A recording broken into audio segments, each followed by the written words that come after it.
Okay, hi, I'm Ship of Freaks. Wait, if I minimize the Skype window, it stops recording. Oh, So I guess I can't even use my visual aids here. I think we're recording at the moment. okay, good. Okay, so yeah, would you like to introduce yourself? Yeah, I'm Ship of Freaks. And I'm the supreme overlord of the high fantasy conquest thread. I am the progenitor of this amazingly bad game that we have fun with in things. I'm also extremely well spoken, as you can tell. Hmm, Ahem. Okay. So I'm just gonna go through what's happened so far in both games. Although the events in the first game could probably be summarized in like a minute or in a sentence. Basically, Greg fucked everything. Well, that's a continued trend for all of the high fantasy conquest games. Basically, all two of them. yeah, all both of them. Okay. And in the high fantasy conquest screenplay in the works, of course, Greg is the main antagonist. Naturally. Yep. Hero villain. Yes, he's like Vegeta. Um, I never seen Dragon Ball Z. Is he like Vegeta? I don't know. Okay.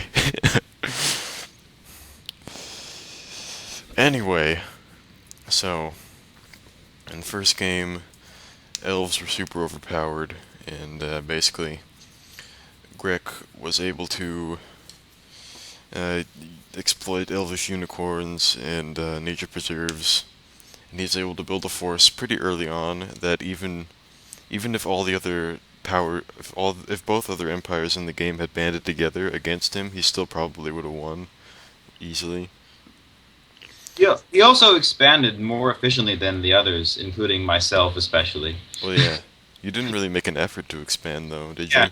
No, not really. Even if he wasn't the elves, though, I'm saying he did it more efficiently. Yeah, yeah. So the first game there started off only three empires: the humans, elves, dwarves, and I was the dwarves. yes, and Greg was the elves, and a guy named Mega Man was the original human empire. And pretty soon after the start of the game, Corey joined us as the purple human empire. He started late at a disadvantage though. But yeah, Mega Man's empire was the first to fall to the Grekian empire. And if you look at like some of the turns, you can see that Grek pretty much doubles his controlled territory. Like the borders of his empire just double from one turn to another.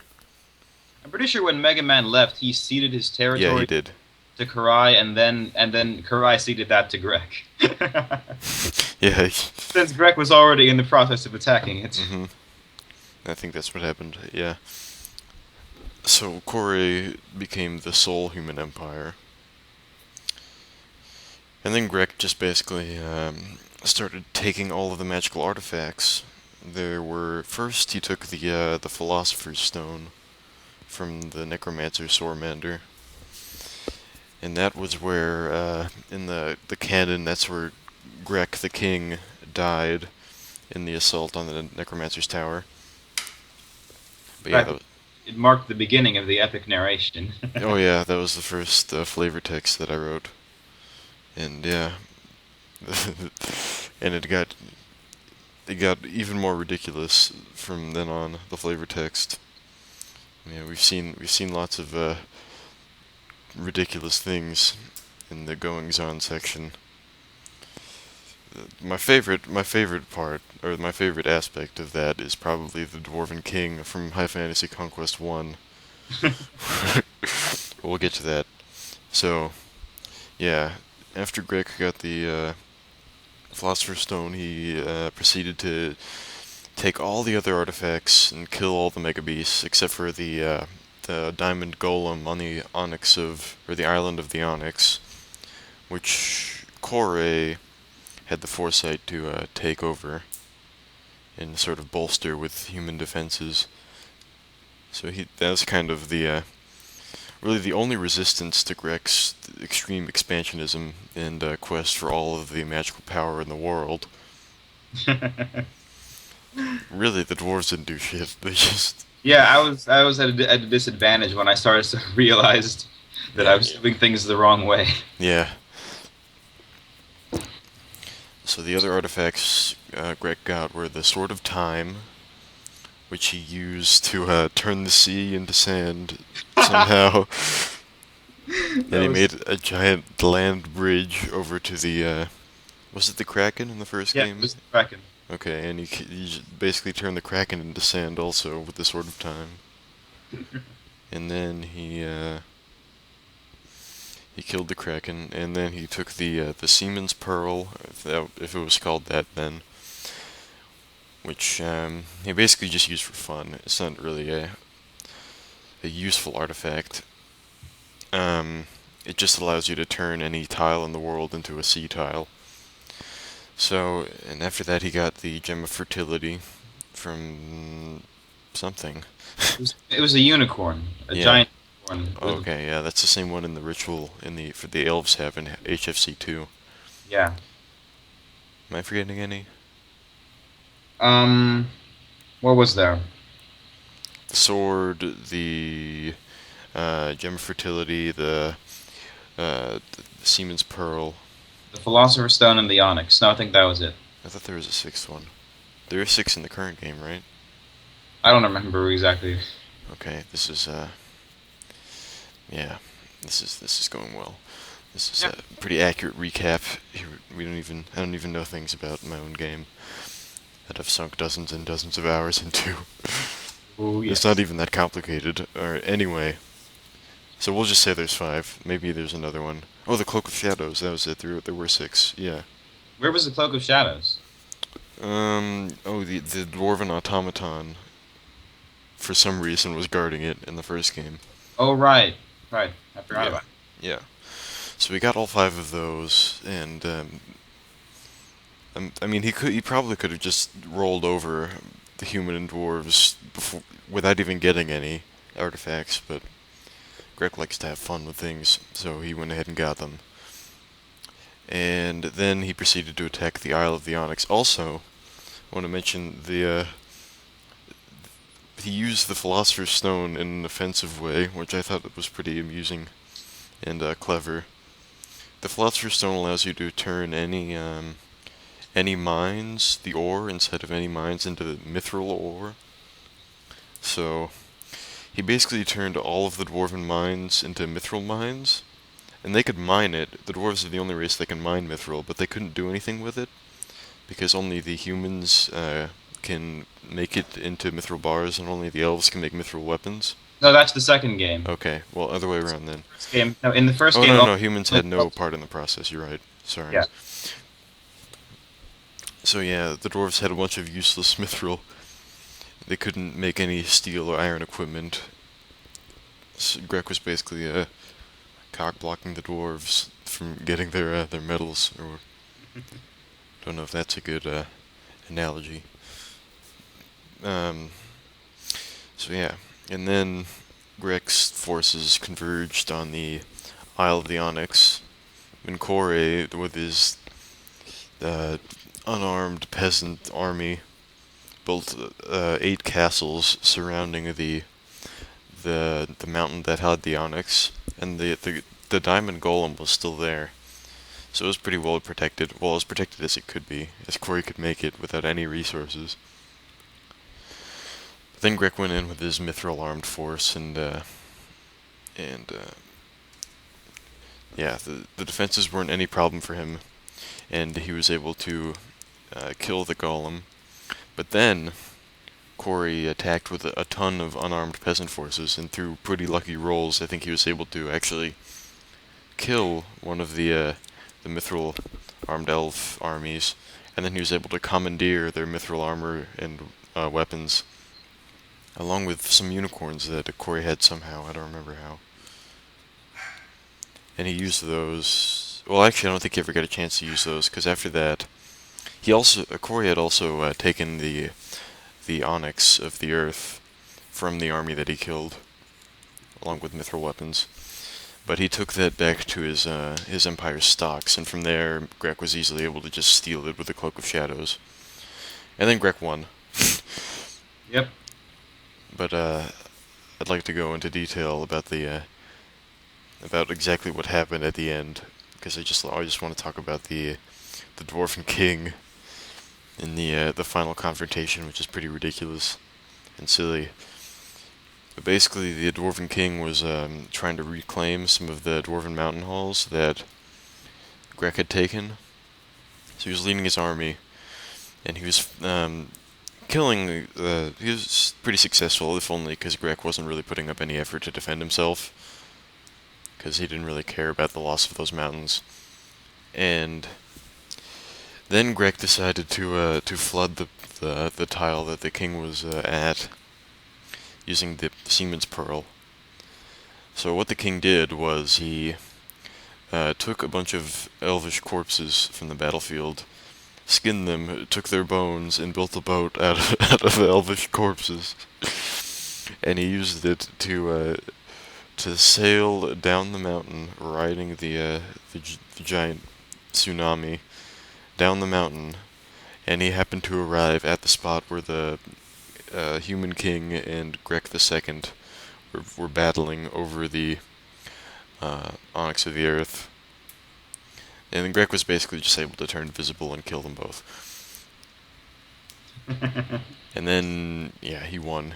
There's some other details about Grek, because at this time, the king of the elves was actually Grek's son, because Grek the First had died in the siege of the Necromancer's Tower. So Grek the Second was in total control over the universe, and he was able to resurrect Grek the First. And then Grek the First just killed his son and took all the magical artifacts for himself. And then some other stuff happened that you can read about in the thread between the first game and the second. But basically, it ended up with there being a whole new universe for some reason or another, with new artifacts, new mega beasts. Well, there's some of the same artifacts. I want to keep the Sword of Time in all of the future games, just to show how old it is. If you can go back to it's older than universes. Although I guess the Seaman's Pearl and other artifacts are as well. But it's kind of implied in the first game that it's older than even the first one. Good. Yeah. So from there we have slightly different cast of rulers. You're playing this time as the Humans. yes, the humans, the boringest empire. Oh yes. Well, the boringest race. I think Terra's is probably the most boring empire. No offense. Yeah, no offense. Um, well, we also have a strong anti-elf bias. Yeah, this is Bay Yeah. 12. Yeah, Baseball. yeah. So you're the humans, Terra's the elves. Immortal was originally the dwarves, so that's changed recently. Um, Grek is now the kobolds, new race, and Terinos is the hobbits, the other new race. So things started out pretty horribly for the dwarves and the hobbits. The hobbits would have died out if it weren't for humanitarian aid from the kobolds due to dragon attacks. Because in the second game, the Mega Beasts actually actively attack things and are more interesting.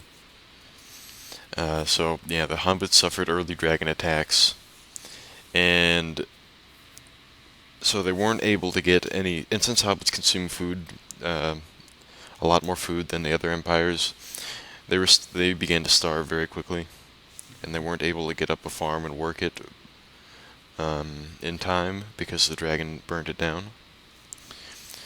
But the kobolds lent them some food, and that was the start of a long-lasting uh, alliance between the kobolds and the hobbits.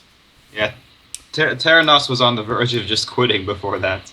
Oh yeah, yeah. I had to kind of convince them to stick with it a little bit. I didn't think you guys would let them die out. You guys are good guys. And I probably would have just restarted the game or something if he had died to luck screw like that. But luckily he didn't. And I think things turned out a lot more interesting because of the unfairness of the dragon attack. I mean, I know it's imbalanced, but I think in this case it made for a much more interesting story.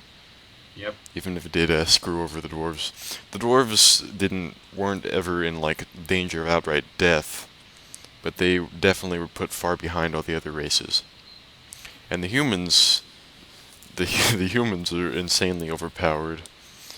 Like at any given time, the humans have double or triple the population of the empire with the second highest population.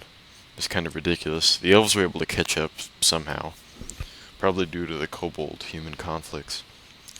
So anyway, after the initial dragon attacks, uh, kobolds are doing most of the interesting things in the world, researching master theft, setting up their first foreign territory on the Isle of the Hobbits, and then basically terrorizing the dragon to the point where he's gone insane because he can't keep his things safe from the kobolds at all. Stealing from the dragon. Yep. Basically everything that the dragon plunders, the kobolds instantly take from him, and he goes crazy. And elsewhere in the world, the elves are expanding pretty rapidly with their overpowered uh, um, forest preserves, nature preserves, and the humans are also growing rapidly with their superior population growth. And additionally, the nature preserves I researched at the beginning. Yes, yes. So yeah, you had your human advantages in addition to the nature preserves.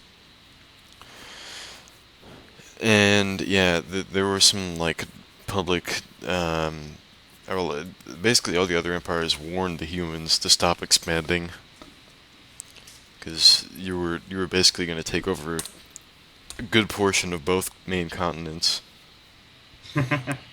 But yeah, you were willing to stop taking the elves' forests and the dwarves' mountains and that sort of thing. Well, for the most part, you Yeah. were willing to stop taking them at least. Um, so some other things happened. Um, did anything interesting happen between that time and the time that the kobolds took the Cloak of Shadows that you can Well, remember? well, there were various things because the kobolds are trying to ally all over the place. They were originally Grek was originally allies with me. I even gave him one of his bases that led him to the Seaman's Pearl. Yeah, Although yeah, yeah.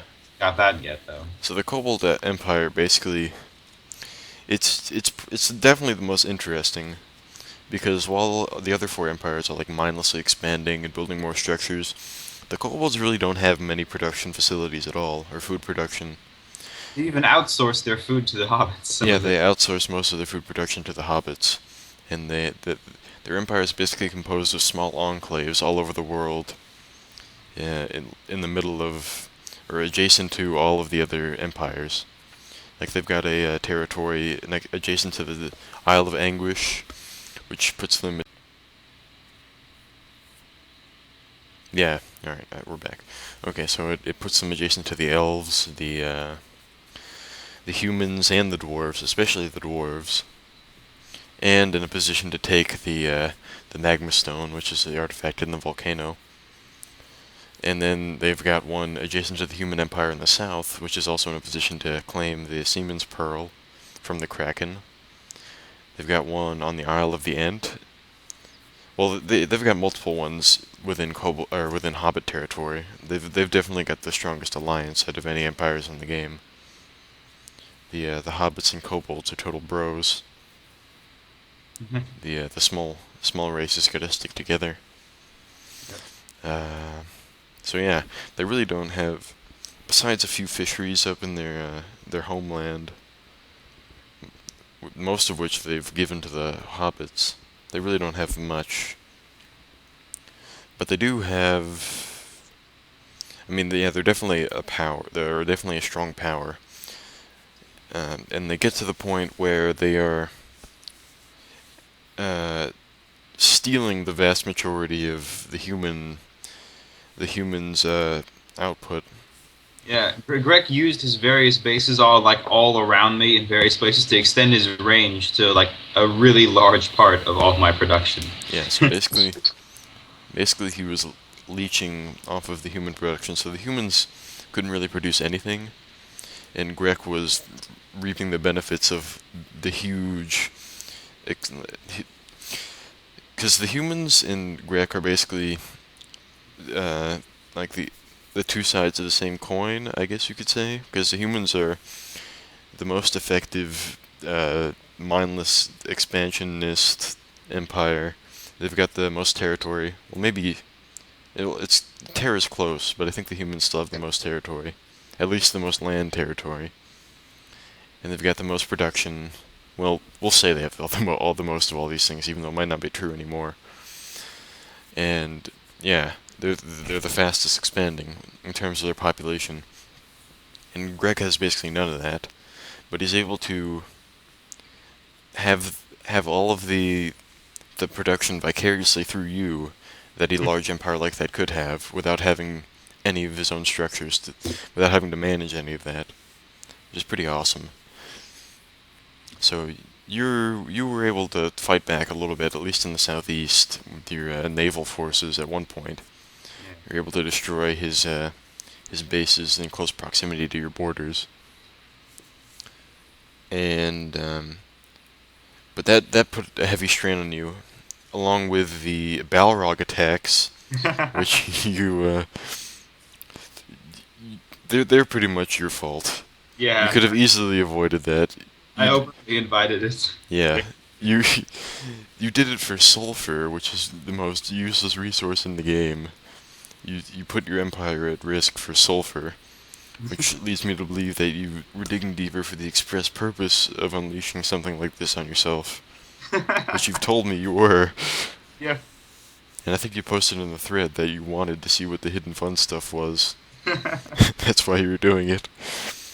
So yeah, you could basically see in a lot of different instances that winning is not the primary goal of many of these people. And you could see Greg saying like he could outright win the game in a lot of places, but he wants to stay and have more fun by doing things other ways.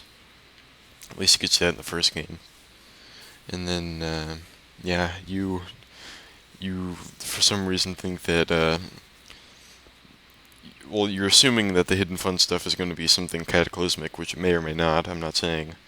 Right. And so you believe that that would be a cataclysmic event like that would be a preferable end to the game than uh, one empire dominating all the others, Yeah, sure. which I guess I could see. I mean, yeah, it'll certainly be interesting if demons destroy everything. Not that that's what the HFS is. Well, it could Yeah. be. Right. So, So, um, the Balrog attacks. Well, this is mostly a kobold and human-centric view of history, but they were really the most. Well, yeah, the humans, kobolds, and hobbits are they're the empires that do most of the interesting stuff. The humans, not so much. They're just interesting because they're enemies of the kobolds, and because they unleash demons on themselves.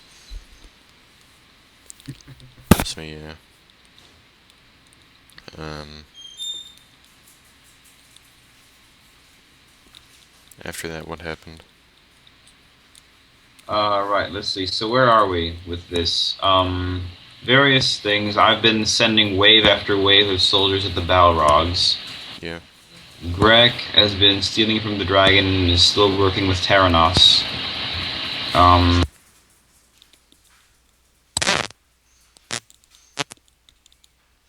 Um, after after not being so not being very expansionist in the beginning.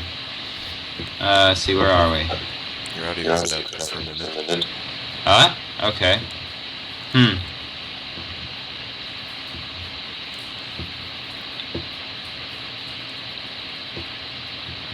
Are we caught up? Sure. Let's say yes.